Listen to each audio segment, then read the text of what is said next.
മക്കളില്ലാത്ത ഒരാളെ കണ്ടാൽ നമ്മൾ ആദ്യം ചോദിക്കുക എന്താ? ഞാൻ പറയണ്ടല്ലോ, അവരേറ്റവും ഇഷ്ടപ്പെടാത്ത ചോദ്യമാണത്. അവരൊരിക്കലും ഇഷ്ടപ്പെടാത്തൊരു ചോദ്യം. ആ കുട്ടി മരിച്ചൊരു അപ്പനെ ഉമ്മനെ കണ്ടാൽ നമ്മൾ ആദ്യം എന്താ ചോദിക്കുക? നമ്മൾ ഒരിക്കലും ഓർമ്മപ്പെടുത്താൻ പാടില്ലാത്തൊരു പേരാണത്. എനിക്കറിയാം, 26-ാമത്തെ വയസ്സിലാണ് എൻ്റെ ഒരു ഇക്കാക്ക മരിച്ചത്. അവന് പുതിയാപ്പിളായിട്ട് ഇറങ്ങേണ്ട ഏകദേശ സമയത്താണ് അവന്റെ മയ്യത്ത് ഇറക്കുന്നത്. ഞങ്ങളുടെ വീട്ടിലേക്ക് വരുന്ന കുറെ ആളുകളുണ്ട്. നമ്മൾ പ്രാർത്ഥിക്കുന്നത് ഉപ്പാനോടും ഉമ്മനോടും അവരത് പറയാതിരിക്കട്ടെ, ഓന്റെ പേര് പറയാതിരിക്കട്ടെ എന്നാ. ഇവരതന്നെ കൃത്യമായി പറയാനാവും. മുറിവില് തൊട്ടാല് അത് ഉണങ്ങൂല. നമുക്കൊരു മുറിവുണ്ട്, അതിലിങ്ങനെ തൊട്ടുകൊണ്ടിരുന്നാൽ അത് ഉണങ്ങുമോ? അതുകൊണ്ട് വേറൊരാളെ മുറിവിലും പോയിട്ട് തൊടരുത്, അത് ഉണങ്ങിക്കൊട്ടെ. തടിയുള്ള ഒരാളോട് തടിയെ കുറിച്ച് ഒരിക്കലും സംസാരിക്കരുത്.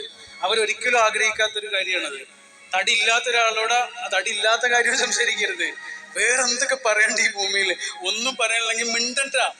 ഒരാളെ നോവിക്കരുത്. കടലിലേക്കൊരു കല്ലെറിയുന്നത് പോലെയാണ് ഒരു മനുഷ്യനെ നോവിക്കുക എന്ന് പറയുന്നത്.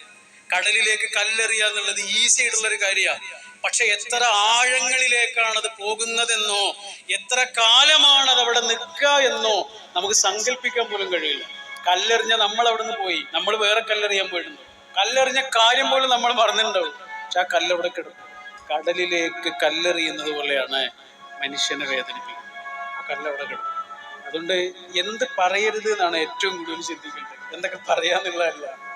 ഞാനൊരാളെ കാണുമ്പോഴേ അയാളോട് എന്തൊക്കെ സംസാരിക്കരുത് എന്നാണ് പിന്നെ ആലോചിക്കേണ്ടത്. മക്കൾ